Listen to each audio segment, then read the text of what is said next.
जय हिंद दोस्तों, स्वागत है आज हमारी यूट्यूब चैनल पर। जैसा कि हम संविधान के बारे में पढ़ रहे थे, तो हम आज भी संविधान के बारे में ही पढ़ेंगे। तो हमने इसकी पिछली वाली वीडियो में जो कुछ भी सीखा, हम एक बार उसे रिपीट कर लेते हैं फटाफट।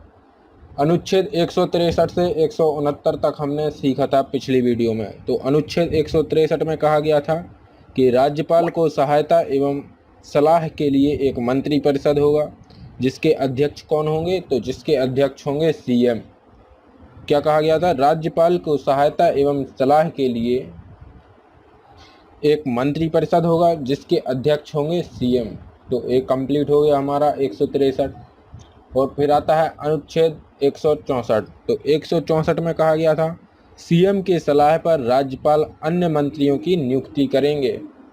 सीएम की सलाह पर राज्यपाल अन्य मंत्रियों की क्या करेंगे दोस्तों? नियुक्ति करेंगे। इसमें सीएम के कर्तव्य एवं शक्तियों के बारे में भी बताया गया था। सीएम राज्य कार्यपालिका का वास्तविक प्रधान होता है। वह विधानमंडल की सूचना राज्यपाल को देता है। और भी इसमें थी, आपको जिसने भी पिछली वीडियो ना देखी हो वो जाके एक बार देख लीजिएगा, आपको विस्तार से समझाया गया है। फिर नेक्स्ट आता है दोस्तों अनुच्छेद 165। तो अनुच्छेद 165 में महाधिवक्ता की चर्चा थी। एडवोकेट जनरल के बारे में बताया गया था। किसमें? अनुच्छेद 165 में। तो इसमें कहा गया था कि राज्य सरकार को कानूनी सहायता देने के लिए एक महाधिवक्ता होगा। राज्य सरकार को कानूनी सहायता कौन प्रदान करता है? तो वह महाधिवक्ता प्रदान करता है। कैसी सहायता? कानूनी सहायता। Advocate general. इसमें एक बात आपको ध्यान रखना है कि यह विधानमंडल की कार्यवाही में भाग नहीं लेता है। इसकी योग्यता हाई कोर्ट के जज के बराबर है। ये भी पढ़ लिया था। 168 को देखते हैं हम। इसमें की गई है विधानमंडल की चर्चा। तो इसमें विधानमंडल या विधान भवन की चर्चा थी। यह राज्य के कानून बनाने की संस्था है दोस्तों। इसमें आपको एक बात ध्यान रखनी है, इसके कितने अंग हैं? तो 3 अंग हैं। विधानसभा, विधान परिषद और राज्यपाल। विधानसभा, विधान परिषद और राज्यपाल। और सदन कितने हैं? तो आपको 2 सदन ध्यान में रखने हैं, विधानसभा और विधान परिषद। सदन कितने हैं? 2। और अंग कितने हैं? अंग हैं इसके 3। नेक्स्ट आता है दोस्तों अनुच्छेद 169। तो 169 में कहा गया है विधान परिषद के निर्माण की चर्चा। तो इसमें विधान परिषद के निर्माण की चर्चा है। जिन राज्यों को विधान परिषद का निर्माण करना है, यहाँ की विधानसभा का प्रस्ताव पारित करके संसद को भेजेगी। ठीक है, तो आज हम चलेंगे नेक्स्ट, इसके आगे का देखेंगे आज हम अनुच्छेद 170 से। तो दोस्तों अब आ गया है अनुच्छेद 170। तो 170 में काय की चर्चा है? आपको ध्यान रखना है कि इसमें विधानसभा की चर्चा है। इसमें काय की चर्चा है? तो विधानसभा की चर्चा है।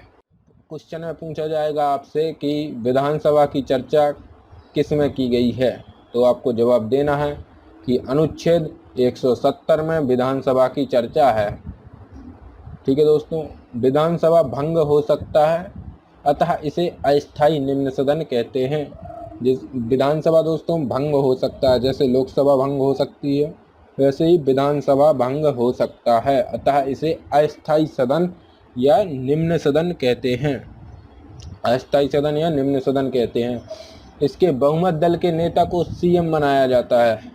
इसमें दोस्तों बहुमत दल के नेता को सीएम बनाया जाता है, अतः इसे प्रथम सदन कहते हैं।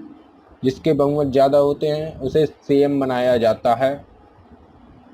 बहुमत दल के नेता को दोस्तों सीएम बनाया जाता है, अतः इसे प्रथम सदन कहते हैं। इसका चुनाव जनता प्रत्यक्ष करती है, अतः इसे प्रत्यक्ष सदन भी कहा जाता है। तो आपको जो जो बातें ध्यान में रखनी है वो मैं बता देता हूँ। इसमें बहुमत दल के नेता को सीएम बनाया जाता है, और ध्यान में रखना है इसका चुनाव जनता प्रत्यक्ष करती है, तो इसे प्रत्यक्ष सदन भी कहते हैं। इसको कौन सा सदन कहते हैं दोस्तों? प्रत्यक्ष सदन भी कहते हैं। और देखिए दोस्तों, इसी में इसका सदस्य बनने के लिए न्यूनतम 25 वर्ष की आयु होना चाहिए।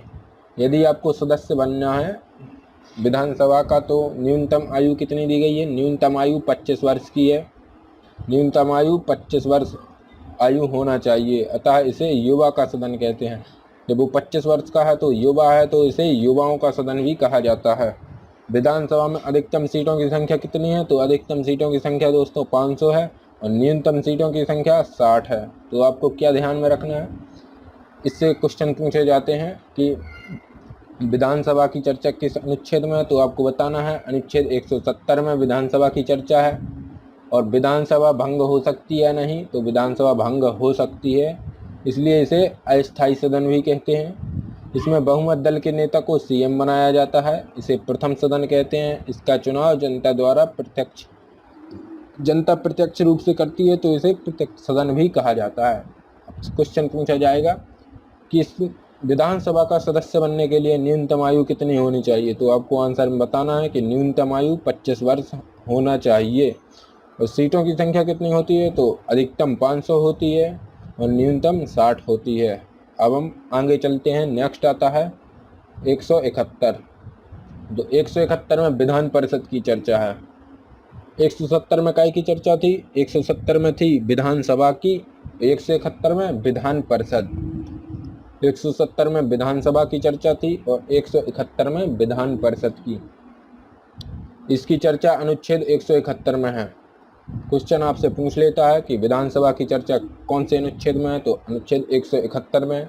आपको कंफ्यूज नहीं होना है, विधानसभा कह दे तो विधानसभा अनुच्छेद 170 और विधान परिषद कह दे तो अनुच्छेद 171 में। इसका विघटन नहीं हो सकता है, इसलिए इसे उच्च सदन कहते हैं। और दोस्तों विधानसभा का विघटन हो सकता है, भंग हो सकती है, लेकिन विधान परिषद भंग नहीं हो सकती है, इसलिए इसे स्थायी सदन कहते हैं। और विधानसभा को क्या कहते थे? उसे अस्थायी सदन कहते थे, क्योंकि वह भंग हो सकती थी। इसका चुनाव दोस्तों जनता अप्रत्यक्ष करती है, अतः इसे अप्रत्यक्ष सदन भी कहते हैं। इसका चुनाव जनता नहीं करती है, जनता अप्रत्यक्ष रूप से करती है। इसमें बहुमत दल के नेता को सीएम बनाया जाता है, अतः इसे द्वितीय सदन भी कहते हैं। इसके सदस्य बनने के लिए न्यूनतम आयु 30 वर्ष होनी चाहिए। इसका सदस्य बनने के लिए दोस्तों न्यूनतम आयु कितनी होनी चाहिए?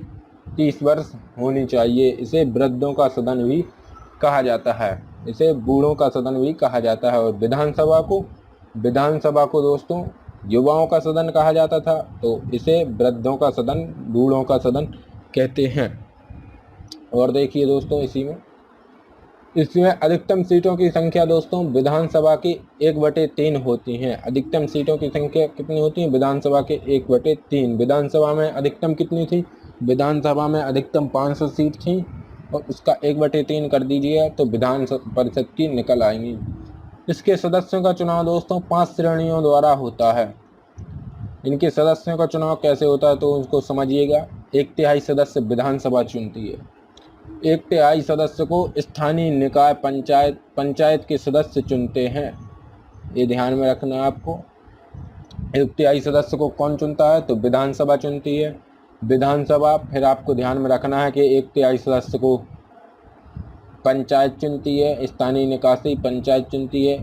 1/6 को राज्यपाल मनोनीत करते हैं दोस्तों। जो मैं हाईलाइट कर रहा हूँ उन सब बातों को आपको ध्यान में रखना है।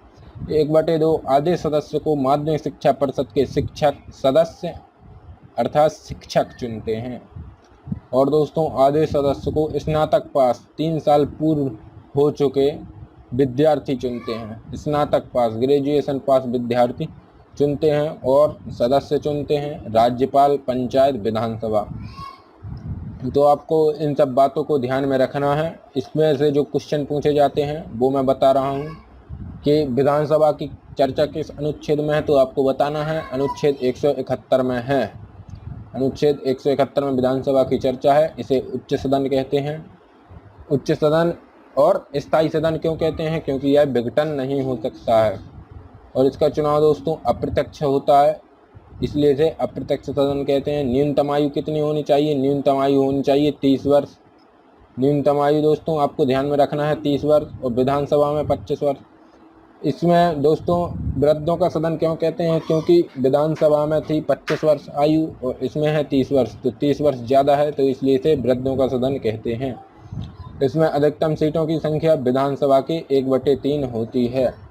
तो ये तो आपने अभी समझ लिया है। हम आगे चलते हैं। इसके नेक्स्ट आता है 173।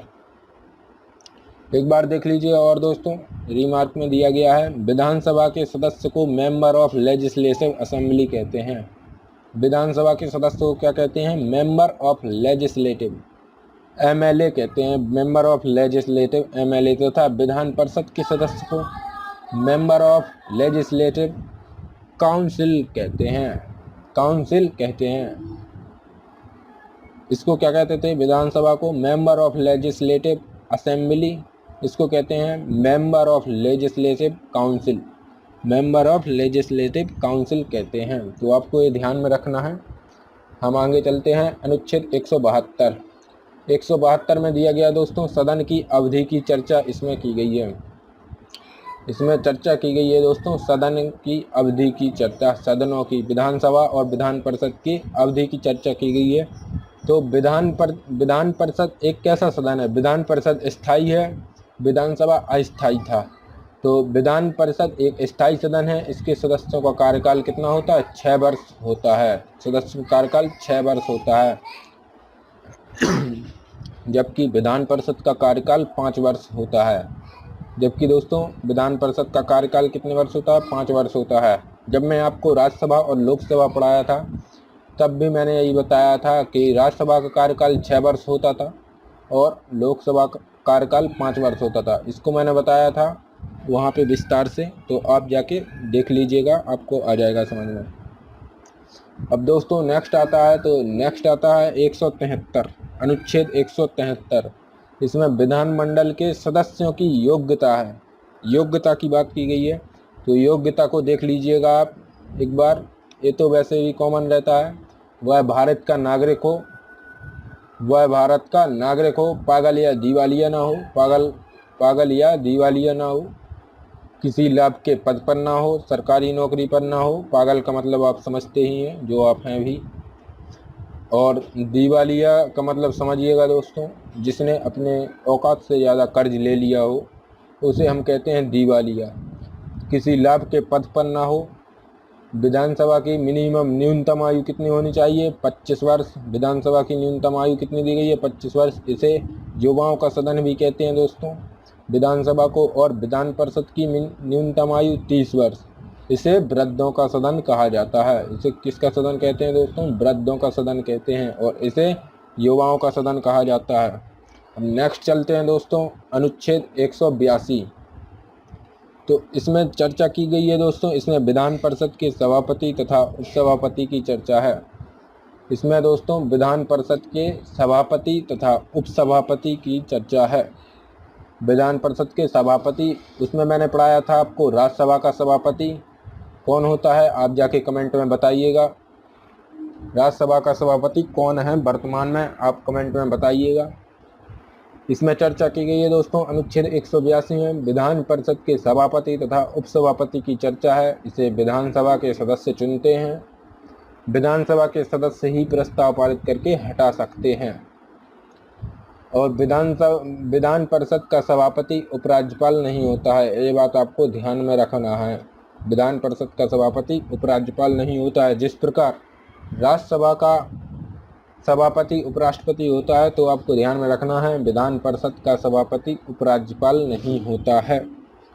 विधान परिषद का सभापति उपराज्यपाल नहीं होता है। इतना आप समझ गए होंगे। जो इसमें से क्वेश्चन पूछा जाता है वो देख लीजिएगा कि विधानसभा के सभापति तथा उपसभापति की चर्चा किसमें है, तो इसकी चर्चा की गई है दोस्तों वो अनुच्छेद 182 में। अनुच्छेद 182 में चर्चा की गई है किसकी, तो विधानसभा के सभापति तथा उपसभापति की चर्चा है। आपको कंफ्यूज किया जाएगा कि विधान परिषद का सभापति कौन होता है, तो उपराज्यपाल नहीं होता है। ठीक है दोस्तों, उपराज्यपाल नहीं होता है। अब हम चलते हैं आगे। हम एक बार इसका दोस्तों सभी जो आज पढ़ा है हमने उसका एक बार हम रिपीट कर लेते हैं। जो कुछ भी आज हमने समझा है और जो पढ़ा है हम उसको रिपीट कर लेते हैं, फिर हम नेक्स्ट वीडियो में देखेंगे। तो अनुच्छेद 170 में विधानसभा की चर्चा थी। अनुच्छेद 170 में विधानसभा की चर्चा थी और अनुच्छेद 171 में कहा गया विधान परिषद की चर्चा थी। तो 70 में चर्चा थी विधानसभा की और 71 में चर्चा थी विधान परिषद की। तो आपको ध्यान में रखना है, ये दोनों विधानमंडल के 2 सदन हैं दोस्तों। विधानमंडल के 2 सदन कौन कौन से? विधानसभा और विधान परिषद। यदि अंग की बात करें तो विधानसभा, विधान परिषद और राज्यपाल। अनुच्छेद 172 में सदनों की अवधि की चर्चा की गई थी। विधानसभा की दोस्तों 5 वर्ष और विधान परिषद की 6 वर्ष। नेक्स्ट आता था दोस्तों अनुच्छेद 173, तो इसमें विधानमंडल के सदस्यों की योग्यता के बारे में कहा गया था। वह भारत का नागरिक हो, पागल या दिवालिया ना हो, किसी लाभ के पद पर ना हो। और विधानसभा के सदस्यों की न्यूनतम आयु 25 वर्ष और विधान परिषद की 30 वर्ष हो। नेक्स्ट आता है दोस्तों अनुच्छेद 182, इसमें विधान परिषद के सभापति तथा उपसभापति की चर्चा की गई है। आपको एक बात ध्यान में रखना है, विधान परिषद का सभापति उपराज्यपाल नहीं होता है। तो दोस्तों आज के लिए बस इतना ही। वीडियो को लाइक कीजिएगा, चैनल को सब्सक्राइब करें, अपने दोस्तों के साथ भी शेयर करें। मिलते हैं हम नेक्स्ट वीडियो में, तब तक के लिए जय हिंद।